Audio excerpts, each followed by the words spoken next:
اهلا بيكم.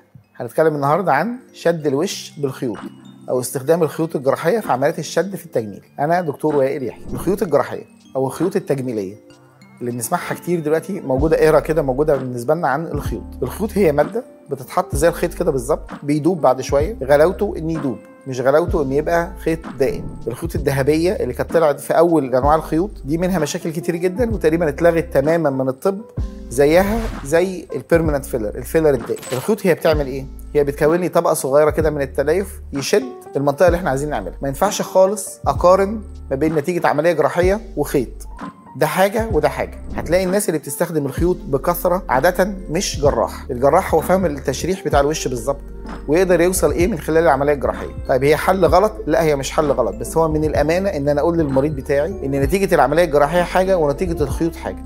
امتى استخدم الخيوط؟ لو المريض بتاعي او بتاعتي ما وصلتش لسه لمرحله العجز او تقدم العمر اللي لازم اعمل لها عمليه جراحيه، او عندها شورت فيزيت نازله لي هنا اجازه صغيره، او عندها مناسبه في خلال فتره اقل من شهر.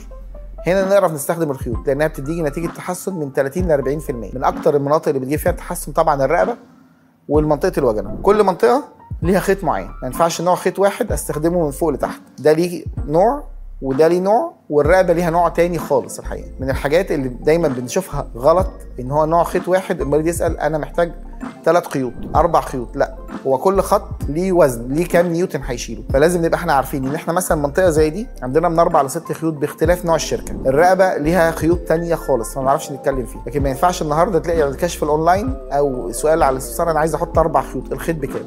ده نتيجه غلط. حضرتك بتقولي شكوتك والدكتور بيحدد لك انت هنستخدم كام خيط ويليها الدنيا تبقى ماشيه كويس. طيب نتيجه الخيوط تظهر بعد قد ايه؟ احنا قلنا احنا عايزين الخيط بتاعي يبتدي يدوب، يعني نتيجه الشد اللي انا بشوفه يوم الاجراء بتاعنا هنا في العياده هو اجراء سهل ما بياخدش ساعه زمن، لكن نتيجه الخيط انا مش مستنيه النهارده، انا عايزه يبان لي ابتداء من اسبوعين وانت طالع، ويبتدي الخيط بتاعي يبتدي يبقى خلاص ماسك او عشق في الانسجه، يبتدي يحصل لي الكولاجين الجديد اللي بيتكون. بتعيد نضاره؟ لا، هي مش بتعيد نضاره، هي بترفع لي شويه الجلد.